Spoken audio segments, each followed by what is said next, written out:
రోమిల్ రాసిన పత్రిక 9వ అధ్యాయం మనం గడిచిన సంవత్సరంలో మనం ముగించుకున్నాం. 10వ అధ్యాయంలోకి మనం ప్రవేశిస్తూ ఉన్నాం. 9వ అధ్యాయము 8వ అధ్యాయము చాలా గంభీరమైన విషయాలని దేవుడు మనకు నేర్పించుకుంటూ వచ్చాడు.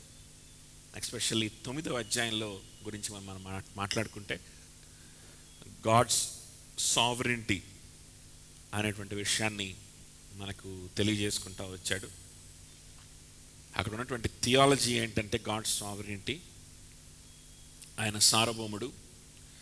ఎందుకు గాడ్స్ సావరెంటీ గురించి చెప్పాల్సి వచ్చింది అని అంటే, యూదుల గురించి మాట్లాడుతూ గాడ్స్ సావరెంటీ గురించి చెప్పాల్సి వచ్చింది. సో అక్కడ జరుగుతున్న కాన్వర్జేషన్ వచ్చేసి యూదుల గురించి, అక్కడ డీల్ చేయబడిన టాపిక్ లేకపోతే థియలాజికల్ టాపిక్ వచ్చేసి దేవుని సార్వభౌమత, గాడ్ సావరెంటీ గురించి. సో ఎందుకు గాడ్ సావరెంటీలోకి వచ్చాడు, ఎట్లా వచ్చాడు పౌలు అని అంటే, ఇశ్రాయేలు ప్రజలు అంటే యూదులు ఎవరైతే ఉన్నారో వాళ్ళు వాగ్దానం చేయబడినటువంటి వారు. దేవుడు వాళ్ళకే దేవుడుగా ఉంటానని దేవుడే చెప్పాడు. వాళ్ళు దేవుని బిడ్డలుగా ఉంటారు ఎప్పటికీ అని దేవుడే చెప్పాడు. Forever they are the people of God అన్నట్లుగా దేవుని చేత ఆశీర్వదింపబడిన వారు అని దేవుడే అబ్రహాముకు అలాగనే ఇశ్రాయేలు అంటే యాకోబుకు వాగ్దానం చేయడం, కొన్ని నిబంధనలు చేసుకోవడం మనకు ఓల్డ్ టెస్ట్మెంట్లో కనిపిస్తుంది. ఎవరితోటి? ఇశ్రాయేలీలతోటి. మరి అటువంటి ఇశ్రాయేలీలు వాళ్ళు దేవుణ్ణి మిస్ అయిపోవడం అనేది జరగదు లాజికల్గా ఆలోచిస్తే. ఎందుకంటే వాళ్ళు దేవుని బిడ్డలుగా ఉండడానికి నిబంధన చేసుకోబడినటువంటి వారు దేవుని చేత. కాబట్టి వాళ్ళు దేవుణ్ణి మిస్ అయిపోవడం అనేది ఉంటుందా? వాళ్ళు ఎవరు దేవుడు అంటే వాడే దేవుడు, ఎవడు దేవుడు కాదు అని అంటే వాడు దేవుడు కాదు. మరి అట్లాంటిది ఇశ్రాయేలు ప్రజలు ఎందుకు యేసుప్రభుని నమ్మట్లేదు? యేసుప్రభుని నమ్మకుండా వాళ్ళు ఉండిపోతున్నారే, వాళ్ళు అవిశ్వాసులుగానే ఉండిపోతున్నారే. వాళ్ళు చెప్పేది వినాలా వినకూడదా? వాళ్ళ మాటలు, వాళ్ళ సలహాలు, సూచనలు పాటించాలా పాటించకూడదా? ఇలాంటి కొన్ని సందేహాలు, కొన్ని సమస్యలు రోమాలో ఉన్నటువంటి క్రైస్తవులకు వచ్చినప్పుడు దానికి కూడా వివరణగా పౌలు మాట్లాడుతున్న మాటలు. సో ఏం చెప్తాడంటే 9th చాప్టర్లో గాడ్ ఇస్ సావరెన్, దేవుడు సార్వభౌముడు. ఎవరిని ఎన్నుకోవాలో, ఎవరిని రక్షించుకోవాలో ఆయన వశంలో ఉంది. ఆయన ఎవరినైతే ఎన్నుకుంటాడో వారిని ఆయన రక్షించుకుంటాడు, సువార్త చేత పిలుచుకుంటాడు. కాబట్టి ఇశ్రాయేలీలైనంత మాత్రాన అందరూ రక్షింపబడాలని లేదు. వాళ్ళు పలానా వంశానికి చెందిన వాళ్ళు అయినంత మాత్రాన రక్షింపబడాలని లేదు. దేవునికి వీళ్ళు ఈ గోత్రికుల్ని రక్షిద్దాం, ఈ గోత్రికులను వదిలేద్దాం అనేది పార్షియాలిటీ ఉండదు. దేవునికి వీళ్ళని నా భక్తులుగా చేసుకుందాం, వీళ్ళని వదిలేద్దాం అనేటువంటి పార్షియాలిటీ ఉండదు. సో ఇశ్రాయేలీలైనంత మాత్రాన అందరూ భక్తులైపోతారు, అందరూ దేవుని బిడ్డలు అయిపోతారని లేదు బాబు. దేవుడు ఎవరినైతే ఎన్నుకుంటాడో ఆయన సంకల్పమును అనుసరించి ఎవరినైతే దేవుడు ఎన్నుకుంటాడో వారు దేవుని బిడ్డలు అవుతారు. వారే దేవునికి దినదినము దగ్గర అయిపోతూ ఉంటారు. దేవుని కోసం వాళ్ళు బ్రతుకుతూ ఉంటారు. దినదినము పరిశుద్ధపరచబడతా ఉంటారు. గొప్ప గొప్ప కార్యాలు వాళ్ళ జీవితంలో జరుగుతాయి. గొప్ప కార్యాలంటే పరిశుద్ధంగా మారేటువంటి విషయంలో దేవుని స్వరూపంలోకి వాళ్ళు వస్తూ ఉంటారు. గొప్ప కార్యం కాదా అది? కార్యం కాదా?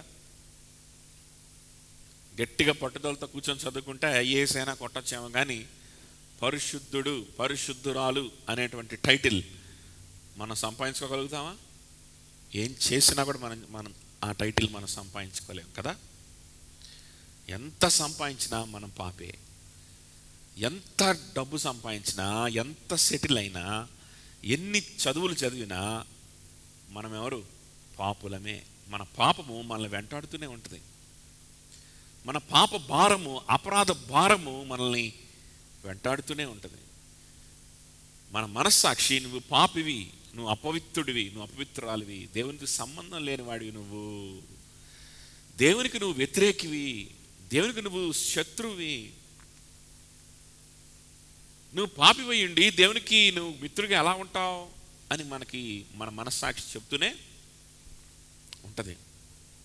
కానీ దేవుడు మనల్ని ఎన్నుకోవడం, ఆయన సువార్త మనకి వినిపించడం, అనేక మందిని వాడుకోవడం, ఆ సువార్తని వివరించడానికి అనేక మందిని మన కోసం వాడుకోవడం, ఆ సువార్త మనకు అర్థమయ్యేలాగా చేయడం, ఆయన కోసం బ్రతకాలనేటువంటి ఆలోచనలు మనలో కలిగించడం, ఆయనకి జీవితాన్ని ఇచ్చేయాలనేటువంటి ఆశ కోరిక మనలో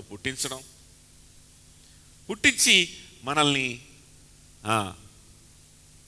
నీతిమంతులుగా, పరిశుద్ధులుగా, మనకు టైటిల్, బిరుదు, స్థానము ఇచ్చేసిన తర్వాత మనల్ని ఆ నీతిలోకి, ఆ పరిశుద్ధతలోకి ఆయనే తీసుకొచ్చుకోవడం. అద్భుతం కాదా ఇది? ఇది మనుషుల ద్వారా అయ్యే పనేనా? మనుషులకి ద్వారా చేత అయ్యే పనేనా? ఎవరికి కూడా ఇది చేత అవ్వదు. ఈ పని, ఈ కార్యం దేవుడు మాత్రమే చేయగలిగినటువంటి కార్యం ఇది. అద్భుతమైన కార్యం ఇది. కాబట్టి అంత ఆశ్చర్యకరమైనటువంటి దేవుడు ఈ విధంగా ఆయన చేసుకుంటా వస్తాడు. ఆయనకు క్రియలతో సంబంధం లేదు. ఆయనకు నువ్వు ఏ కులస్తుడివి, నువ్వు ఏ లీనియేజ్కి లేకపోతే ఏ వంశానికి చెందినవాడు, యూదుడువా అన్యుడువా అనేటువంటిది ఆయనకి అవసరం లేదు. ఎవరినైనా సరే ఆయన ఎన్నుకోగలడు, ఎవరినైనా సరే ఆయన దగ్గరికి ఆయన చేర్చుకోగలడు, ఎవరికైనా పాప భారాన్ని తీసివేయగలడు, ఎవరికైనా సరే వారి గతాన్ని మర్చిపోయేలాగా చేయగలడు. అందుకనే అన్యులైన మీరు అంటే రోమీలతో మాట్లాడుతున్నాడు. రోమీలు ఎవరు? అన్యులు. అంటే ఇశ్రాయేలీలు కాని వాళ్ళని ఏమంటారు? అన్యులు అంటారు. నాన్ క్రిస్టియన్స్ అందరిని అన్యులు అనడం కాదు, మనం కూడా అన్యులమే ఒక రకంగా చూసుకుంటే. ఎందుకు? మనం ఇశ్రాయేలీలము కాదు కాబట్టి మనం అన్యులము. అయితే పౌలు ఏమంటున్నాడంటే అన్యులైనటువంటి మీరు కూడా, మిమ్మల్ని కూడా ఆయన సొత్తుగా ఆయన చేసుకోగలడు. అందుకే ఆఖరి భాగంలో అంటాడు కదా, ఎక్కడైతే మీరు నా ప్రజలు కాదు అనబడి మీకు చెప్పబడిందో అక్కడే ఆయన ప్రజలుగా వారిని ఏం చేస్తాడంటే దేవుడు చేసుకుంటాడు కదా. 25th verse చూస్తే, as indeed he says in Hosea, those who are not my people I will call my people, and her who was not beloved I will call beloved. And in the very place where it was said to them, you are not my people, there they will be called sons of living God. 26th verse తెలుగులో చదవండి, మైక్లో చదువు తీసుకో. 26th verse 26. మరియు జరుగునదేమనగా, మీరు నా ప్రజలు కారని ఏ చోటను వారితో చెప్పబడెనో ఆ చోటనే జీవము గల దేవుని కుమారుడని వారికి పేరు పెట్టబడును. చాలు, ఆఫ్ చేసేసి. చూసారా? జీవము గల దేవుని కుమారులని వారికి. సో అన్యులే, మీరందరూ అన్యులే.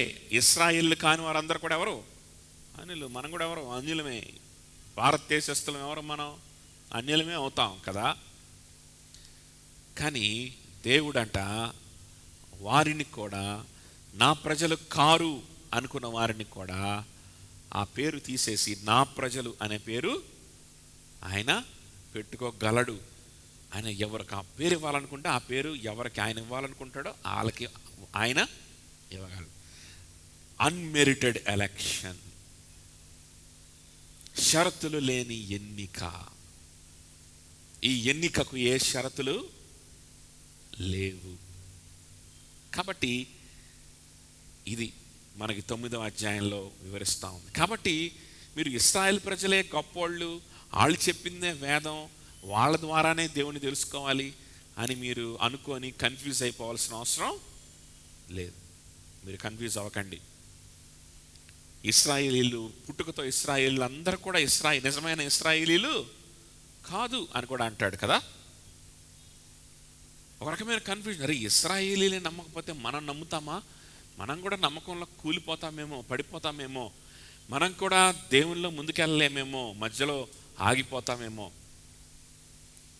అంటే అనుకున్న వారికి కూడా, అటు వారికి కూడా పౌలు ఇస్తున్నటువంటి ధైర్యం ఏంటి అంటే 9వ అధ్యాయంలో, ఆయన సార్వభౌముడు, ఆయనకు మొరపెట్టుకో, ఆయన నీకు ఉత్తరం ఇస్తాడు, ఆయన నిన్ను బలపరచగలిగిన వాడు, ఎందుకంటే ఆయనే నిన్ను ఎన్నుకున్నాడు కాబట్టి. నీ రక్షణ, నీ పరిశుద్ధత, నీ జీవితం అంతా కూడా ఆయన అధికారం కింద ఉన్నది కాబట్టి, ఆయన సమర్థుడు కాబట్టి నువ్వు భయపడాల్సిన అవసరం లేదు. అసలు మీ దగ్గరికి సువార్త తేబడిందంటేనే ఆలోచించుకోండి. కేవలం యూదుల దగ్గరే సువార్త ఉంచకుండా అందరి దగ్గరికి దేవుడు సువార్తను పంపిస్తున్నాడంటేనే దాని అర్థం ఏంటో తెలుసా? మీ క్రియలను అనుసరించి కాక, మీరేదో యూదులు అయ్యి ఉండి చిన్నప్పటి నుంచి ధర్మశాస్త్రాన్ని అనుసరిస్తున్న వారు అయి ఉంటేనే మీకు రక్షణ అని దేవుడు అనట్లా. ఎందుకో తెలుసా? మీ క్రియల్ని బట్టి కాక, ఏర్పాటును అనుసరించిన దేవుని సంకల్పము చొప్పున మీరు ధైర్యంగా, స్థిరంగా, సంతోషంగా మీ రక్షణలో కొనసాగాలనేది దేవుని యొక్క ప్రణాళిక కాబట్టి, ప్రయాసపడు వారి వల్లైనను, పొందకోరు వాళ్ళ వల్లైనను కాక, కనికరించి దేవుని వలనే నీవు కొనసాగాలి, నువ్వు ఫలించాలి, నువ్వు అభివృద్ధి అవ్వాలి. నీ పరిశుద్ధతలో నువ్వు పరిశుద్ధురాలివి, పరిశుద్ధుడివి అని నీ జీవితం మీద ముద్రపడిపోవాలి. ఎలా పడిపోద్ది? నీ ఆసక్తిని బట్టి కాదు, నీ పరిగెత్తే దాన్ని బట్టి, నీ ప్రయాసను బట్టి కాదు, కానీ దేవుని యొక్క కనికరాన్ని బట్టి జరుగుద్ది. ఆయన కనికర పూర్ణుడు గనక ఆయన జరిగించుకుంటాడు. కాబట్టి నువ్వు ఉత్సాహంతో పరిగెత్తు, ఉత్సాహంతో కోరుకో ఆ జీవితాన్ని. నేను పరిశుద్ధురాలను అవుతానంటావా? గ్యారంటీ ఏంటి అని డౌట్ ఉంటే మనం ప్రయత్నాలు పెట్టాల్సిన అవసరం లేదు, మనం చర్చికి రావాల్సిన అవసరం లేదు, యేసుక్రీస్తుని తెలుసుకోవాల్సిన అవసరం లేదు, గత జీవితాన్ని విడిచిపెట్టాల్సిన అవసరం లేదు. ఎందుకంటే ఈరోజు విడిచిపెట్టినా రేపొద్దున మళ్ళా ఆటే వెళ్తానేమో అని డౌట్ ఉంటే. కానీ పౌలు ఏమంటున్నాడంటే, ఆయన సంకల్పం చొప్పున జరుగుతుంది నీ జీవితంలో. ఇది నీ ప్రణాళిక కాదు, ఆయన ప్రణాళిక. ఇది నీ ప్రయాసను బట్టి జరిగేది కాదు. నువ్వు ప్రయాసపడినంత వరకు నువ్వు మంచిగా ఉంటావు, ప్రయాసపడడం ఆగిపోతే నువ్వు మళ్ళీ భ్రష్టుడు అయిపోతావు అనుకోవడానికి నీ ప్రయాసను బట్టి ఇది ఆధారపడి లేదు, ఆయన కనికరాన్ని బట్టి ఆధారపడి ఉంది. నువ్వు అలసిపోవచ్చు, నీ ప్రయాస అనేది ఆగిపోవచ్చేమో, కానీ ఆయన కనికరం ఆగిపోద్దా? ఆగిపోదు. నీ ఆసక్తి ఆగిపోవచ్చు, నీ కోరిక ఆగిపోవచ్చు, దేవుని బిడ్డగా ఉండాలనే కోరిక, పరిశుద్ధంగా ఉండాలనే కోరిక ఆగిపోవచ్చు, కానీ ఆయన కనికరం ఆగిపోద్దా? ఆగిపోదు. కాబట్టి నువ్వు కూడా ఆగిపోవు. ఆయన సువార్త ఆయన నాకు వినిపిస్తున్నాడు, ఆయనకి నేను సొత్తుగా మారిపోవాలి. నా గతమంతటిని తీసి చెత్త కుప్పలో పడేసి, ఇదిగో ప్రభువా నీ కోసం నేను బ్రతుకుతా, ఇక నాకు బ్రతుకంటుంటుంది నీ కోసమే అని గనక ఆయనకి నీ చెయ్యి అందించి నీ జీవితాన్ని ఆయన పాదాల దగ్గర సాగిలపడి సమర్పించుకోవాలని కనుక నీకు అనిపిస్తుంటే, అటువంటి సువార్త కనుక నీకు దేవుడు అర్థమయ్యేలాగా చేస్తూ ఉన్నాడంటే కనుక ఇది నీ ప్రణాళిక కాదు, ఇది నీ సంకల్పం కాదు, ఆయనది. ఆయనే నడిపించుకుంటాడు, ఆయనే బలపరుచుకుంటాడు, ఆయనే పరిశుద్ధపరుచుకుంటాడు. నీ జీవితం నువ్వే గుర్తించలేని స్థాయిలో దేవుడు తీసుకెళ్తాడు. నూతనమైనటువంటి బ్రతుకు, గతానికి చచ్చి మళ్ళా తిరిగి క్రొత్తగా జన్మించాను అనేటువంటి అనుభవాన్ని దేవుడు మనకి ఇస్తాడు. అండ్ ఆయన సంకల్పం, బికాస్ ఈ sovereign, you can be assured అనేటువంటి విషయాన్ని మనకి 9వ అధ్యాయం నేర్పిస్తా ఉంది. అయితే 10వ అధ్యాయం మనకి ఏం చెప్తా ఉంటుందంటే, నిజమే ఆయనే నడిపించుకుంటాడు, ఆయనే ఎన్నుకున్నవాడు, ఆయనే విశ్వాసం ఇస్తాడు, ఆయనే పరిశుద్ధపరుచుకుంటాడు. కానీ దేని ద్వారా ఈ కార్యం జరుగుతుందో తెలుసా?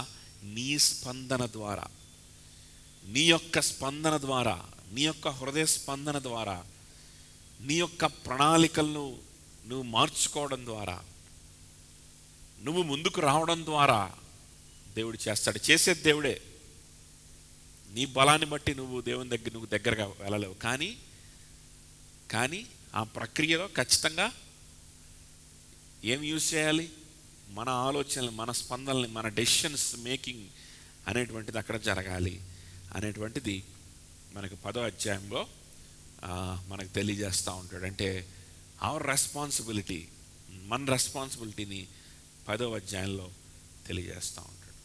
చూడండి, లేకపోతే ఇంకో విధంగా మనం చెప్పుకోవచ్చు. దేవుడు విశ్వాసం ఇస్తాడు, దేవుడు ఎన్నుకుంటాడు. ఎవరికైతే దేవుడు విశ్వాసం ఇస్తాడు, ఎవరినైతే ఎన్నుకొని విశ్వాసము అనుగ్రహిస్తున్నాడో దేవుడు, వారి థింకింగ్ ఎట్లా ఉంటుంది, వారి హృదయం ఎట్లా ఉంటుంది, వారి డెసిషన్స్ ఎట్లా ఉంటాయి, వారి హృదయ స్పందనలు ఎట్లా ఉంటాయి అనేది 10వ అధ్యాయంలో మనం చూస్తాం. సో ఈ రెండింటిని జాగ్రత్తగా మనం కలిసి చదువుకోకపోతే మనం ఏంటంటే గాడ్ సావరెంటీని మనం టేక్ ఇట్ ఫర్ గ్రాంటెడ్గా తీసుకొని, దాని యొక్క లీనియన్స్గా తీసుకొని, దానిని ఒక సాకుగా తీసుకొని మన జీవితంలో రావాల్సిన స్పందనలు రాకుండా అలానే స్తబ్దంగానే ఉండిపోతాం. నిన్నంతా దేవుని మీద వేస్తాం. దేవుడే నన్ను మార్చలేదు, నేను ఇంకేం చేయను అంటాం. అది కాదు పద్ధతి. చూడండి, 10వ అధ్యాయం ఫస్ట్ నుంచి చదువు శిరీష. సహోదరులారా, ఇశ్రాయేలీయులు రక్షణ పొందవలనని నా హృదయాభిలాషయు వారి విషయమై నేను దేవునికి చేయు ప్రార్థనయునయ్యున్నవి. ఇశ్రాయేలు గురించంట, వారు రక్షణ పొందాలని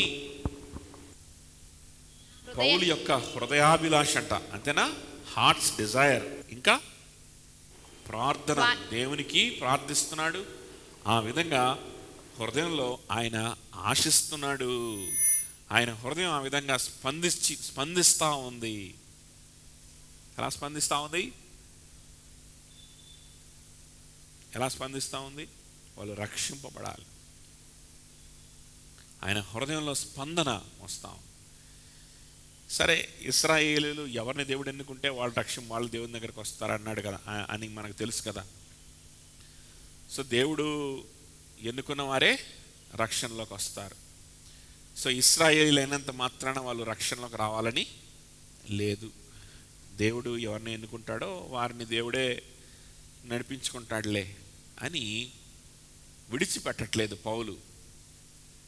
ఆ మ్యాటర్ని అంతటితో విడిచిపెట్టట్లేదు. దేవుడు కొంతమందిని ఎన్నుకుంటాడండి. కొంతమందిని ఘనత కొరకు ఎన్నుకుంటాడు, కొంతమందిని ఘనహీనత కొరకు ఎన్నుకుంటాడు, కొంతమందిని కరుణాపాత్రలుగా ఎన్నుకుంటాడు, కొంతమందినేమో ఎలా ఎన్నుకుంటాడని చెప్పాడు 9వ అధ్యాయంలో, ఉగ్రత పాత్రలుగా ఎన్నుకుంటాడు. ఉగ్రత పాత్రల మీద ఆయన దీర్ఘశాంతం చూపిస్తాడు, కరుణాపాత్రలనైనా ఆయన కృపని ఐశ్వర్యాన్ని చూపించి వారిని మలచుకుంటూ ఉంటాడు. వారి నిమిత్తమే ఈ ఉగ్రత పాత్రలు కూడా వాడుకుంటాడు అని విషయాలు చెప్పుకుంటారు. సో ఆయనే చేసుకుంటున్నాడు కదా, ఇంకేంటి మనం చేసేది ఏముంది అని రిలాక్స్ అవ్వట్లేదు. కానీ పౌలు ఈ దేవుణ్ణి నమ్మినటువంటి, విశ్వసించినటువంటి వాడిగా, ఆ దేవునికి దగ్గరవుతున్నటువంటి వాడిగా ఆ పౌలు యొక్క హృదయంలో స్పందన కలుగుతుంది. ఏం స్పందన కలుగుతుంది చూడండి. నా హృదయ అభిలాష, ఆయన హృదయంలో ఒక అభిలాష ప్రారంభమైంది అవుతుంది. ఆ అభిలాష ప్రార్థనగా మారి దేవుని దగ్గర విజ్ఞాపన ప్రార్థన కూడా చేస్తూ ఉన్నాడు. దేనికోసం చేస్తున్నాడు? యూదుల రక్షణ కోసం చేస్తున్నాడంట. వారు రక్షింపబడాలని ఆయన ప్రార్థన చేస్తూ ఉన్నాడంట. ఎందుకు ప్రార్థన చేయాలి? దేవుడే రక్షించుకునేటట్టయితే ఇంకెందుకు ప్రార్థన చేయడం? దేవుడే రక్షించుకునేటట్టయితే, దేవుడే అన్నీ చేసేటట్లయితే ఇంకెందుకు మనం స్పందించాల్సిన అవసరం? మనం ఏ బ్రతుకులో ఉన్నామో ఆ బ్రతుకునే కొట్టుకొని పోతా ఉంటే దేవుడే బలవంతంగా ఎట్టో మనల్ని బయటికి లాగుతాడు కదా ఆ బ్రతుకులో నుంచి అని అనుకోవడానికి వీలు లేదు. దేవుడు ఎవరినైతే ఎన్నుకొని దేవుని ఆత్మ ఎవరినైతే తాకుద్దో వాళ్ళు అట్లాగా ఆలోచించరు. అలా ఆలోచిస్తే దేవుని యొక్క కార్యం నీలో జరుగుతుందా లేదా అనేది నువ్వు తెలుసుకోలేవు. అర్థమవుతుందా? సింపుల్గా వింటున్నారు అందరూ? నా వైపు చూడండి, అందరూ వింటున్నారా? దేవుని కార్యము నాలో జరుగుతుందా లేదా అని మనకు అర్థం కాదు. అలా ఆలోచిస్తే ఎప్పుడు అర్థమవుతుందో తెలుసా? స్పందించినప్పుడు అర్థమవుతుంది. అవునా, దేవుడా నా కోసం మరణించాడా, నన్ను పరిశుద్ధురాలు అనేటువంటి బిరుదుని, నీతిమంతుడు అనేటువంటి బిరుదుని నాకు ఇవ్వడానికి ఆయన ఇష్టపడుతున్నాడా,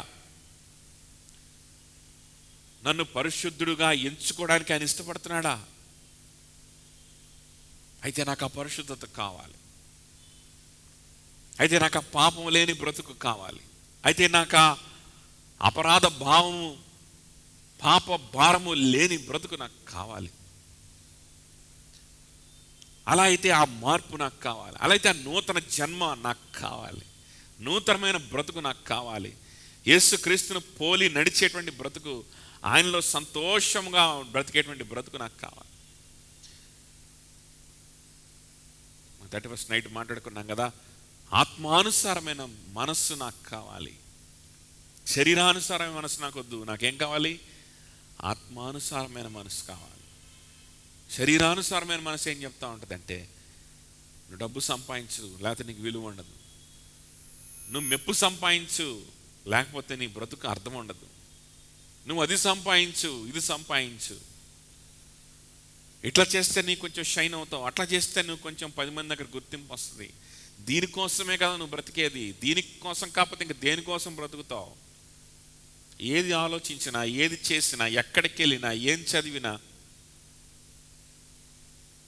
ఏం మాట్లాడినా లోపల మెదులుతూ ఉండేది ఇదే మెదులుతూ ఉంటుంది అన్నమాట.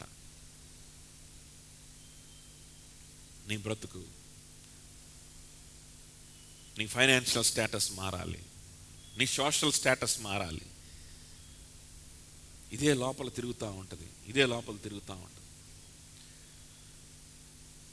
లోకానుసారమైనటువంటి, శరీరానుసారమైనటువంటి మనస్సు అన్నమాట ఇది. ఈ మనస్సు ఏంటంటే అది మరణము. ఈ మనస్సు ఏంటది? మరణం. ఆ మనస్సే మరణం. అయితే ఆత్మానుసారమైనటువంటి మనసు అంట అది జీవము, సమాధానమై ఉన్నది. కాబట్టి ఈ లోకానుసారమైన మనసులో నేను ఇరుక్కుపోయాను, ఒక ఊబిలాగా ఈ ఆలోచనలో నేను కూరుకుపోయాను. ప్రభువా నన్ను స్వస్థపరచు, నన్ను బాగు చేయి, ఈ ఆలోచనలు నాకు వద్దు, ఆత్మానుసారమైన మనసు నాకు కావాలి, ఆత్మానుసారమైన ఆలోచనలు నాకు దయచేయి, నీ వాక్యం అర్థమయ్యేలాగా నాకు చేయి.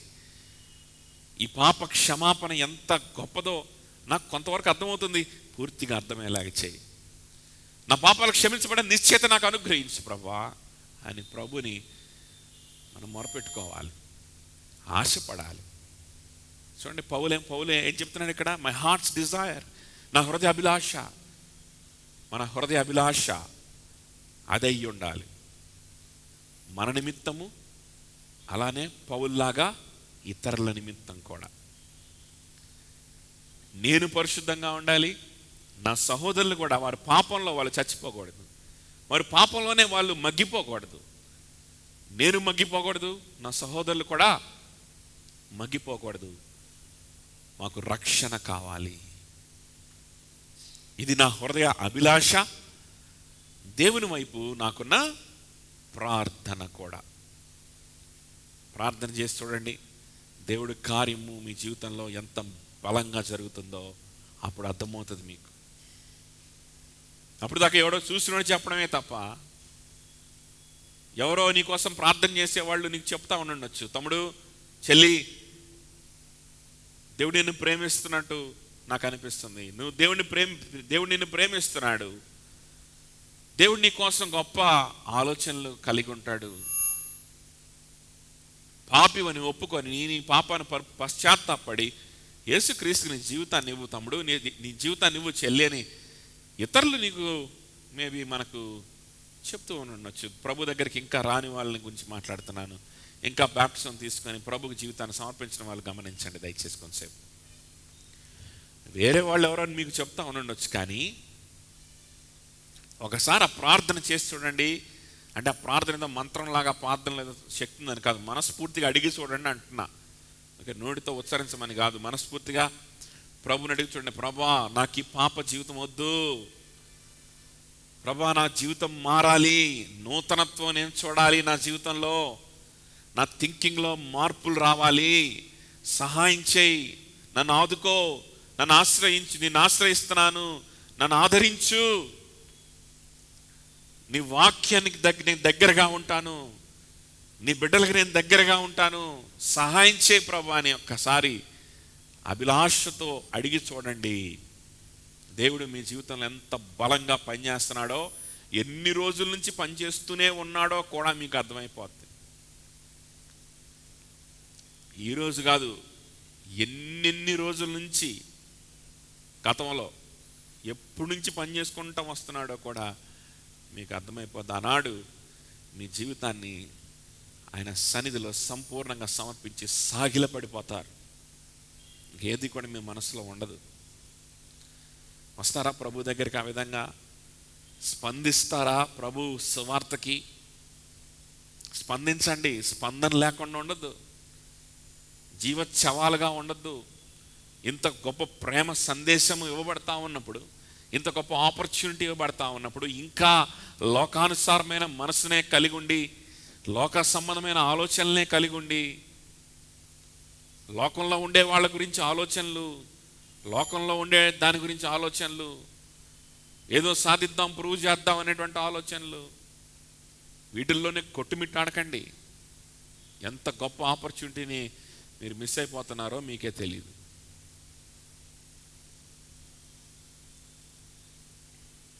ఒకవేళ ప్రభువుని అంగీకరించిన వారమైతే ఇంకా దినదినము ప్రభు కోసం ఇంకా బ్రతకడానికి మన హృదయ అభిలాషని మనం వెల్లడిపరుచుకుంటూ ఉండాలి.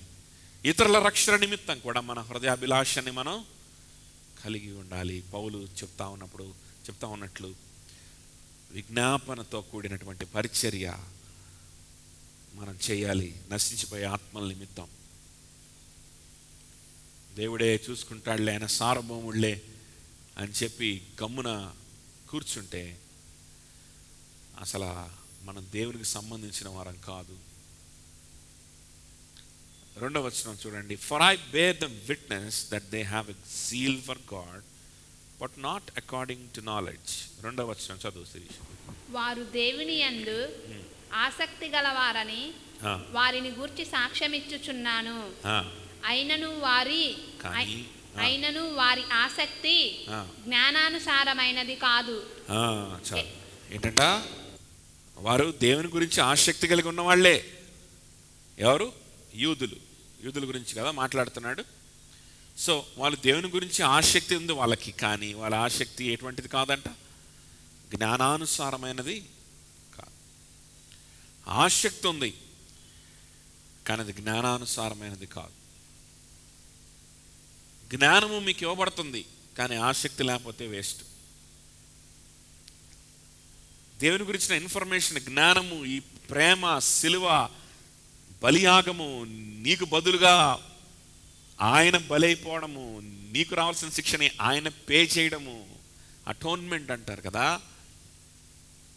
నీ మీదకి రావాల్సిన దేవుని ఉగ్రత ఆయన త్రాగడము, ఇవన్నీ నీకు చెప్పబడుతున్నాయి, వివరించబడుతున్నాయి. కానీ నీకు ఆసక్తి లేకపోతే ఉపయోగం లేదు.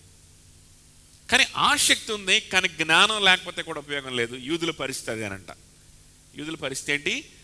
వారికి దేవుని గురించి ఆసక్తి ఉంది. కొంతమందికి, అది కూడా అందరికి కాదు, కొంతమందికి దేవుని గురించి ఏముంది? ఆసక్తి ఉంది.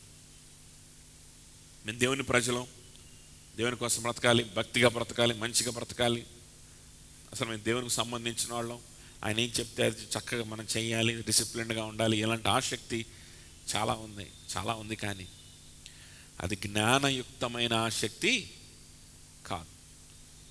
అంటే దేవుడు ఎవరో తెలుసుకొని, ఆయన ఏంటో తెలుసుకొని, ఆయన ప్రేమ ఏంటో, ఆయన బలియాగం ఎలాగ అయిపోయాడో, లేకపోతే ఆయన మన పాప క్షమాపణ ఎట్లా మనకిస్తాడో, ఆయన ఏం కోరుకుంటున్నాడో, ఇవేవి తెలుసుకోకుండా ఇవి ఏ విషయంలో కూడా జ్ఞానం లేకుండా ఊరకనే ఆసక్తి కలిగి ఉంటే కూడా ఉపయోగం లేదు. ఆసక్తిగా నువ్వు వచ్చి కూర్చోవచ్చు, ఆసక్తిగా వచ్చి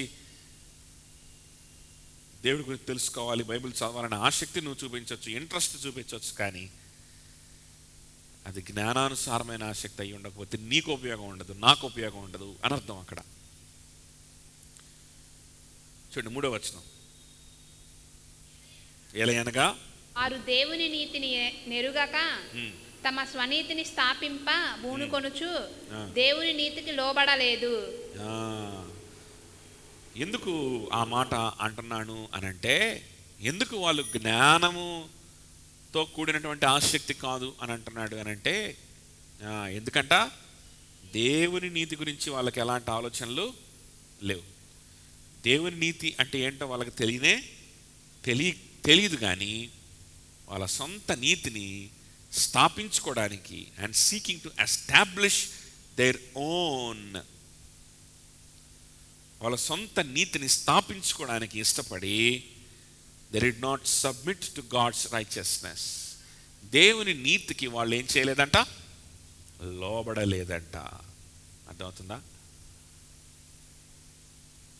ఆసక్తి లేకపోవడం ఒక తప్పు అయితే, ఆసక్తి ఉంది కానీ నేను మారిపోవాలబ్బా, నా జీవితం మారిపోవాలి, నేను భక్తురాలు అనిపించేసుకోవాలి, కష్టం 2021లో నేను భక్తురాలు అనే బిరుదు నాకు రావాలి అని కంకరం కట్టుకున్నావు అనుకో, నువ్వు ఇంకా దేవునికి అవిధేయురాలువే అవుతావు, అవిధేయుడివే అవుతావు తప్ప దేవుని దృష్టిలో నీతిమంతుడివి అవ్వవు. మహా అయితే మనుషుల దృష్టిలో నీతిమంతుడు అవ్వచ్చాము, మనుషుల దృష్టిలో అవ్వచ్చాము. అది కూడా తెలియని వారు, అది కూడా దేవుని జ్ఞానం, వాక్య జ్ఞానం లేనటువంటి మనుషులు కొంతమంది నిన్ను చూసి అబ్బాయి అంత భక్తుడని అనుకోవచ్చు. కొంతమందిని నువ్వు మోసం చేయొచ్చు, కొంతమంది దగ్గర నువ్వు షో చేయొచ్చు. కానీ దేవుని దృష్టిలో ఎప్పుడు కూడా నువ్వు ఏమవ్వలేవు, నీతిమంతుడు అనే స్థానాన్ని పొందుకోలేవు. దేవుని దృష్టిలో ఎప్పుడు కూడా పరిశుద్ధుడు అనే స్థానాన్ని పొందుకోలేవు. ఆయన దృష్టిలో పొందుకోకపోతే నీకు సమాధానం ఎట్లా వస్తుంది? ఆయన దృష్టిలో నువ్వు నీతిమంతుడు అవ్వకపోతే, ఆయన దృష్టిలో నువ్వు పరిశుద్ధురాలు అవ్వకపోతే, ఆయన నిన్ను నీతిమంతుడిగా పరిశుద్ధురాలుగా తీర్చకపోతే మనకి సమాధానం ఎట్లా వస్తుంది? సమాధానం కూడా రాదు, నిశ్చయత ఉండదు. ఇట్లాంటి వ్యక్తులకి నా జీవితం మారిపోయింది అనే సంతోషం ఉండదు, ఉప్పొంగే ఆనందం ఉండదు, నూతనత్వం ఉండదు. నా పాత జీవితం, పాత వ్యక్తి, నేను చచ్చిపోయాను, నూతనంగా మళ్ళీ తిరిగి పుట్టాను దేవునిలో, ఇది కొత్త జీవితం, ఇది నా పాత జీవితం సమాధి చేయబడింది. పాపంలో బ్రతికాను, చీకట్లో బ్రతికాను, బలహీనతలో బ్రతికాను. దేవుడు నాకు బలముతో కూడిన బ్రతుకు, దత్తపుత్రాత్మతో కూడిన బ్రతుకు, భయం లేనటువంటి బ్రతుకు, ధైర్యవంతమైన బ్రతుకు దేవుడు నాకు ఇచ్చాడు. Yes, I'm going to heaven, I belong to God. ఎవరు నన్ను ఎలా నిందించినా, ఎవరు నన్ను వేలెత్తి చూపించినా నేను దేవునికి సంబంధించిన దానిని, నేను దేవుని రాజ్యానికి వెళ్ళేవాడిని అనేటువంటి నిశ్చయిత, సంతోషం ఉందే, ఆరాధన ఉందే,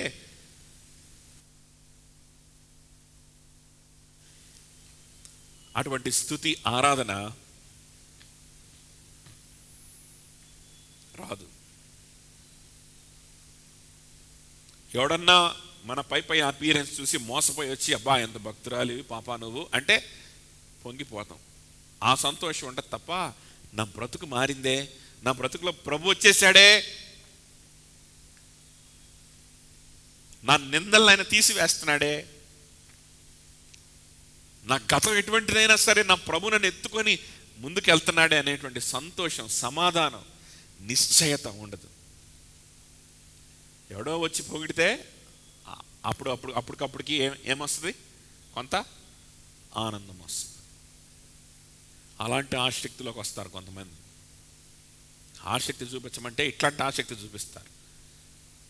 ఈ ఆసక్తికి ఒక పేరుంది. ఆసక్తి ఉండాలి, కానీ ఈ ఆసక్తి ఉండకూడదు అంటున్నాడు. ఈ ఆసక్తికి ఒక పేరుంది. ఏ ఆసక్తి ఇది? జ్ఞానానుసారము కాని ఆసక్తి. జ్ఞానము లేని ఆసక్తి. దేవుడెవరో వ్యక్తిగతంగా పరిచయం లేదు నీకు. నువ్వు కంకణం కట్టుకున్నావు, నా బిహేవియర్ మార్చుకుందాం, నేను మంచి పేరు తెచ్చుకుందాం. నువ్వు కంకణం కట్టుకొని నేను భక్తిపరుడిని అని చెప్పి నేను పేరు తెచ్చుకున్నావు. నువ్వు కంకణం కట్టుకొని నువ్వు ప్రవర్తిస్తున్నావు తప్ప దేవుణ్ణి నువ్వు వ్యక్తిగతంగా పరిచయం చేసుకొని ఆయన ఎంత నీతిమంతుడు, ఆయన ఎంత పరిశుద్ధుడు అని అర్థం చేసుకొని, ఆయన ప్రేమ ఎంత గొప్పదో అర్థం చేసుకొని, సిలువలో నీ కోసం ఏం చేశాడో అర్థం చేసుకొని, ఆయన కోసం నీ జీవితాన్ని దాసోహం చేసేటువంటి విల్లింగ్గా, సంతోషంగా, వాలంటరీగా నీ జీవితాన్ని ఆయనకి ఇచ్చేసేటువంటి ప్రక్రియ ఉండదు. మళ్ళీ అది లేకపోతే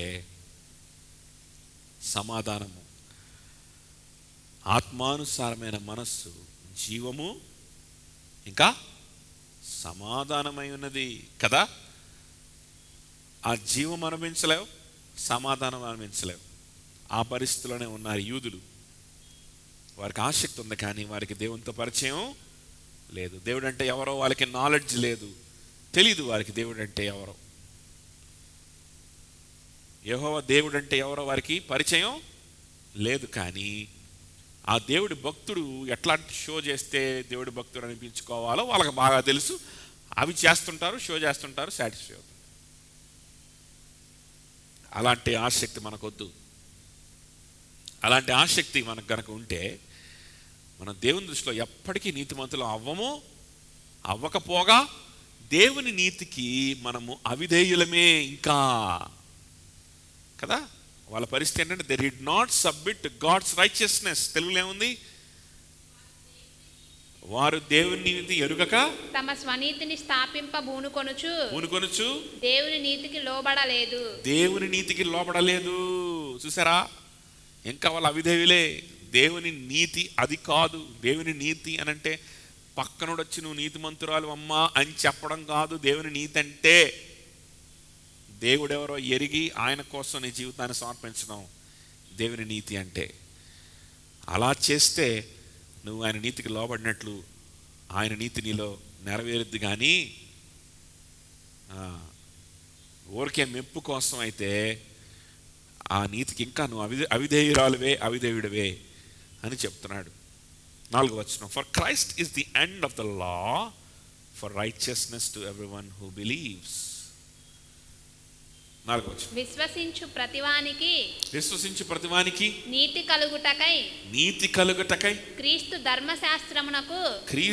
ధర్మశాస్త్రమునకు సమాప్తి అయి ఉన్నాడు. విశ్వసించు ప్రతి వారికి నీతి కలుగుటకై, విశ్వసించే ప్రతి వారికి నీతి కలుగుటకై క్రీస్తు ధర్మశాస్త్రమునకు సమాప్తి అయి ఉన్నాడు. యూదులు ఏం చేస్తున్నారంటే ధర్మశాస్త్రాన్ని కలిగి ఉన్నారు. ధర్మశాస్త్రంలో కొన్ని క్రియలు, కొన్ని కార్యాలు చేసి నీతిమంతులను చూపించుకోవడానికి ఏ కార్యాలు చేస్తే బాగుంటుంది అని అందులో నుంచి పికప్ చేసుకొని కొన్ని కార్యాలు, ఆ కార్యాలు చేసి అందరి దగ్గర నుంచి వీళ్ళు భక్తులరా అనే పేరు సంపాదించుకుంటున్నారు యూదులు. ఒకవేళ అలాంటి ప్రాసెస్లో ఎవరైనా ఉన్నారా మీరు? యేసుక్రీస్తు మీద ఆసక్తి చూపించమంటున్నారు కదా, కాబట్టి మనం ఏం చేద్దాం? వద్దాం ప్రార్థనకి, లేకపోతే ఏం చేయమంటారో చేద్దాం. చేసి భక్తురాలని ఏదో బిరుదు సంపాదించుకుందాం. ధర్మశాస్త్రాన్ని అనుసరించి అందులో ఉన్న క్రియల్ని పికప్ చేసుకుని ఎట్లాగైతే యూదులు షో చేస్తున్నారో మనం కూడా అలా షో చేద్దామని అనుకుంటున్నారు ఎవరన్నా? యూదుల గురించి పౌలు ఏమంటున్నాడంటే ఆ ధర్మశాస్త్రానికి క్రీస్తు యేసు సమాప్తి అయి ఉన్నాడు. అంటే ఈ ధర్మశాస్త్రం అంతా కూడా ఇది డెవలప్ అవుతూ ఉందనుకోండి. ఫర్ ఎగ్జాంపుల్, లేకపోతే ఎలా చెప్పొచ్చు, ఇప్పుడు ఫర్ ఎగ్జాంపుల్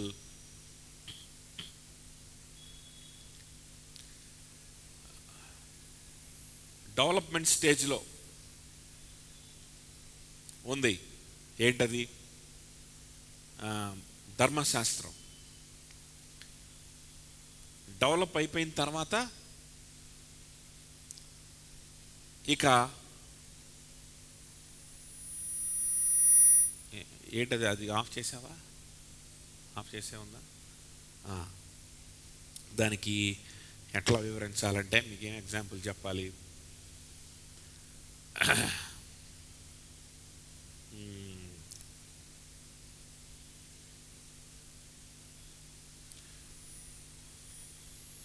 ఇప్పుడు ఫస్ట్లో మనం ప్రేయర్ కండక్ట్ చేసుకున్నప్పుడు మనం ఏం చేసామంటే ఆ సౌండ్ బాక్స్లో ఒక మైకు, తర్వాత ఇంకొక చిన్న మైకు ఒకటి, ఈ రెండు వాడేవాళ్ళం కదా. పాటలేమో అందులో పాడి, మళ్ళీ వాక్యం ఏమో ఇందులో విని, సో ఇట్లా మనం వాడుకుంటా వచ్చాం. మనకున్న రిసోర్సెస్ని మనం వాడుకుంటా వచ్చాం. ఇప్పుడు ఏం జరిగిందంటే, ఇప్పుడు మనకు ఒక మిక్సర్ వచ్చింది. అక్కడ ఉంది కదా బ్లూ బాక్స్, అది మిక్సర్ అన్నమాట. ఆ మిక్సర్లో 6 మైకులు ఒకేసారి పెట్టుకోవచ్చు. ఇప్పుడు ఒకటే స్పీకర్లో వాక్యం చదివే వాళ్ళ మైకు, పాట పాడే వాళ్ళ మైకు, నా మైకు, కీబోర్డు అన్నీ కలిపి ఆ మిక్సర్కి పెడితే ఆ మిక్సర్ మొత్తాన్ని కలిపేసేసి ఆ స్పీకర్లో వినిపిస్తుంది. ఓకే, సో ఇప్పుడు మనం ఒక్కొక్క స్పీకర్ పట్టుకొని తిరగాల్సిన అవసరం ఉందా? నిశ్చయ చిన్న స్పీకర్ పట్టుకొని తిరుగుతూ ఉంది, నేనేమో ఈ బాక్స్ని వాడుతూ ఉన్నా కదా. సో ఇప్పుడు అలా రకరకాల వస్తువులు వాడుకుంటా వచ్చాం. ఇప్పుడు ఈ మిక్సర్ వచ్చిన తర్వాత మనం మళ్ళీ ఆ పాత పద్ధతుల్లోకి వెళ్తామా? ఇది మనం ఇంకా కొనలేదు కాబట్టి, మనం ఇంకా డెవలప్మెంట్ స్టేజ్లో ఉన్నాం కాబట్టి మనం ఏం చేసాము, ఆ విధంగా వాడుకున్నాం. ఇప్పుడు ఇంకా మనం అక్కడ మనం వాడతామా? వాడం కదా.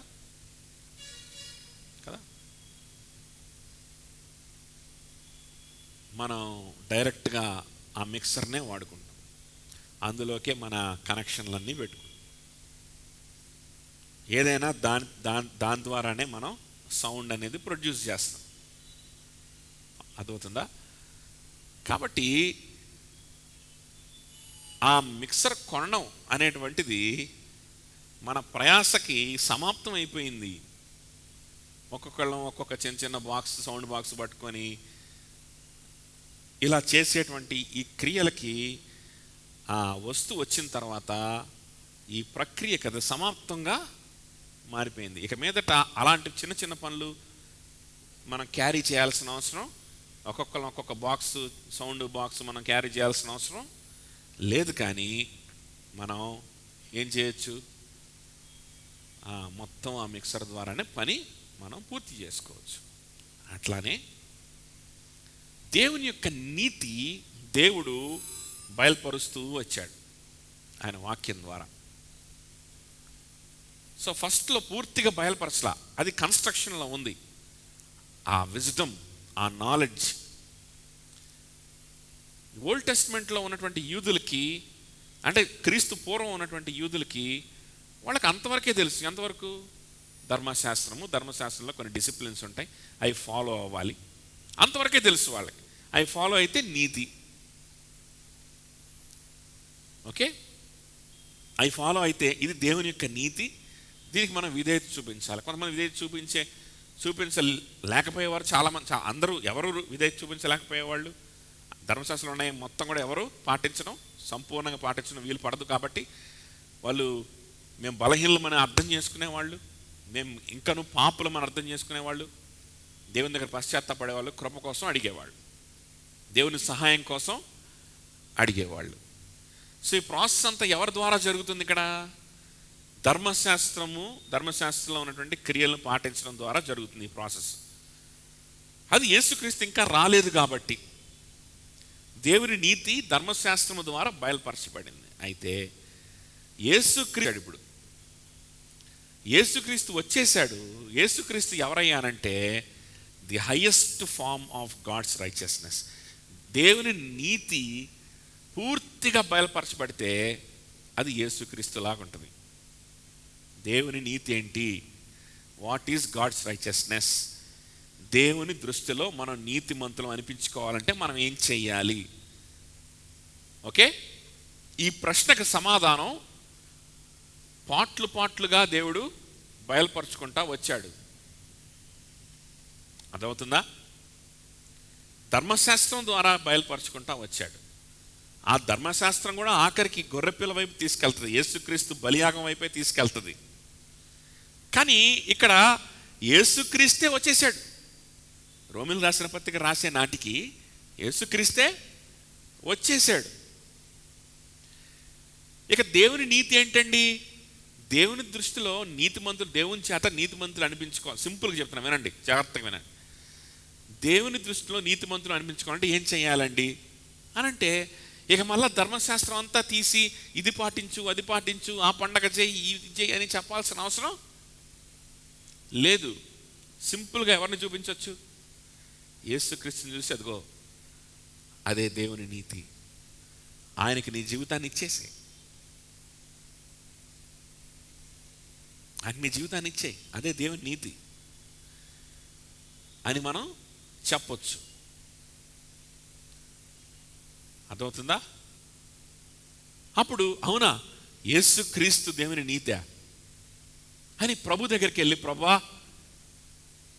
ఇదిగో నా జీవితం నీకు ఇచ్చేస్తున్నాను, నిన్ను వెంబడించడమే, నిన్ను కలిగి ఉండడమే నాకు నీతి, నేను దేవుని దగ్గర నుంచి నీతిమంతుని అనిపించుకోవాలి, నేనేం చేస్తే చాలు, యేసుక్రీస్తు నా జీవితాన్ని ఇచ్చేస్తే చాలు, నేను నమ్ముతున్నాను ప్రభువా, ఇదిగో నా జీవితాన్ని నీకు ఇచ్చేస్తున్నాను, నేను నమ్ముతున్నాను, విశ్వసిస్తున్నాను, నా మీదకి రావాల్సిన శిక్షను నాకు బదులుగా నువ్వే పొందామని నేను నమ్ముతున్నాను, నీ ప్రేమని నేను నమ్ముతున్నాను, నేను పాపిని నీచుడిని నేను నమ్ముతున్నాను, నా మీదకి రావాల్సిన ఉగ్రతను భరించావని నేను నమ్ముతున్నాను, నా జీవితం నీకు ఇచ్చేస్తున్నాను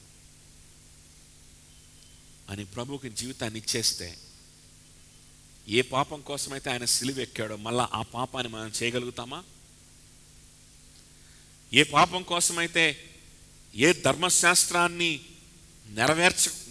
నెరవేర్చడం కోసమైతే ఆయన సిలువనెక్కాడో, ఏ ధర్మశాస్త్రాన్ని మనం నెరవేర్చలేకపోయినందుకు మనకు రావాల్సిన శిక్షని ఆయన సిలువ మీద భరించాడు కదా. ఆ ధర్మశాస్త్రాన్ని మళ్ళా మనం చులకనగా చూస్తామా? దాన్ని పూర్తిగా వదిలేస్తామా? లేదు. ప్రభు దగ్గరికి వెళ్ళి ఫస్ట్ ఆయనకి జీవితం ఇచ్చేసి, ఆయన ఎందుకు సిలువెక్కాడు అనే విషయాన్ని ధ్యానించే కొద్దీ మళ్ళా ధర్మశాస్త్రం వైపు మనం మన కనులను త్రిప్పుతాం. ఆయన ఆజ్ఞల్ని పాటించడానికి మనం ప్రయత్నిస్తాం. విఫలమవుతాం, బలహీనమవుతాం, పడిపోతాం, ఓడిపోతాం. మళ్ళా ప్రభుని కాళ్ళు పట్టుకొని, ప్రభువా నేను నిన్ను నమ్మాను, నిన్ను నమ్మితే అదే నా నీతి, కానీ నువ్వు దేనికోసమైతే సిలువ మీదకి ఎక్కావో మళ్ళా ఆ పాపం నేను చెయ్యకూడదు కదా ప్రభువా, నేను చెయ్యలేను, నాకు మనసు రాదు, నిన్ను బాధించిన పాపం జోలికి మళ్ళా నేను వెళ్ళను. అదిగో ధర్మశాస్త్రం ఉంది, దేవుని ఆజ్ఞలు ఉన్నాయి, ఆ ఆజ్ఞలు నేను పాటించాలి, నాకు సహాయం చేస్తావా, నాకు కృపనిస్తావా, నేను పరిశుద్ధంగా ఉండేలాగా నాకు సహాయం చేస్తావా అని అంటే, ఆయన ధారాళముగా ఆయన ఆత్మను అనుగ్రహించి మనకు సహాయం చేసే దేవుడు. దీనంతటికీ ఫస్ట్ మనం చేయాల్సిందేంటి? యేసుక్రీస్తుకి నీ జీవితాన్ని దాసోహం చేయడం, యేసుక్రీస్తుకి నువ్వు బానిసగా మారడం మనం చేయాల్సిన పని. అది చేయకుండా కొన్ని కార్యాలు చేసి భక్తులు అనే పేరు సంపాదించుకుందామంటే ఉపయోగం ఉండదు. ఇంకా నువ్వు నీతిమంతుడు అనే టైటిల్ నీకు రాదు, నువ్వు పాపివిగానే ఉంటావు, దేవుని నీతికి వ్యతిరేకివిగానే నువ్వు ఉంటావు, నీ పాపంలో నువ్వు మరణించి నరకానికే వెళ్తావు. ఈ లోకంలో జీవించినంత కాలం కూడా నిశ్చయతగా, సంతోషం కానీ, సమాధానం కానీ, జీవం కలిగిందాననే నిశ్చయత కానీ నీలో ఉండదు. మనస్ఫూర్తిగా ఆరాధించలేవు. ఎందుకు ఇంకా వేస్ట్? పాపంలోనే పడి నరకానికే పోతే పోలా. అవును కదా? కాబట్టి అలాంటి ఆసక్తి ఉండకూడదు. ఎలాంటి ఆసక్తి ఉండకూడదు? ఎలాంటి ఆసక్తి ఉండకూడదు? షో చేయడానికి ఆసక్తి. దేనికోసం ఆసక్తి? చెప్పాలి. దేనికోసం ఆసక్తి? అది షో చేయడానికి ఆసక్తి. జ్ఞానం లేదు, ప్రభు గురించిన జ్ఞానం లేదు, ప్రభు ఎవరో తెలియదు, ప్రభుతో సంబంధం లేదు, ప్రభుతో పరిచయం లేదు, షో చేయడానికి ఆసక్తి చూపిస్తాం. ఉపయోగం లేదు. యేసుక్రీస్తు దేవుని నీతికి పరిపూర్ణత, ముగింపు, సంపూర్ణత ఆయనే. కాబట్టి ఆయనని హత్తుకొని ఆయన పాదాల చెంత నీ జీవితాన్ని ఇచ్చేసే నీ హృదయాన్ని యేసుక్రీస్తుకి. నీ హృదయంలో ఏమేమి ఉన్నాయి మొత్తం తీసి దెబ్బలో కొట్టు. నీ హృదయాన్ని ప్రభుకి, యేసుక్రీస్తుకి ఇచ్చే. ప్రభువా, నువ్వే నా హృదయంలో ఉండాలి, నువ్వే నా మనస్సులో ఉండాలి. నీకేమేమి ప్రణాళికలు ఉన్నాయో, ఏమేమి అంబిషన్స్ ఉన్నాయో తీసి అవతల బారే. ప్రభు, నా అంబిషన్ నువ్వే, నా ఫ్యూచర్ నువ్వే. నా ఫ్యూచర్లో ఏదైనా నేను ప్లాన్ చేస్తున్నాను, అంబిషన్ చేస్తున్నాను, గోల్ ఉంది అని అంటే నీలో ఎలాగ ఉండాలి, నీకు సంబంధించిన వాడికి ఎలాగ ఉండాలి, నీ స్వార్థ పరిచయం ఎలా చేయాలి, నీ నామాన్ని ఎలా ప్రచురం చేయాలి, నీ కోసం ఎలా బ్రతకాలి, నా జీవితాన్ని మార్చు అని అడిగితేనంట ఆయన నిశ్చయముగా, ఎలాంటి డౌట్ కూడా లేకుండా ధారాళముగా ఆయన ఆత్మను అనుగ్రహించి, కృపను అనుగ్రహించి మన జీవితం మనల్ని గుర్తుపట్టలేని పరిస్థితిలోకి, పరిశుద్ధతలోకి మనల్ని ఆయనే తీసుకెళ్తాడు. అది జ్ఞానముతో కూడిన ఆసక్తి, యూదులకు లేని ఆసక్తి కలిగి ఉన్నాం. ప్రభుకి జీవితాన్ని సమర్పణ చేద్దాం. ప్రార్థన చేసుకుందాం.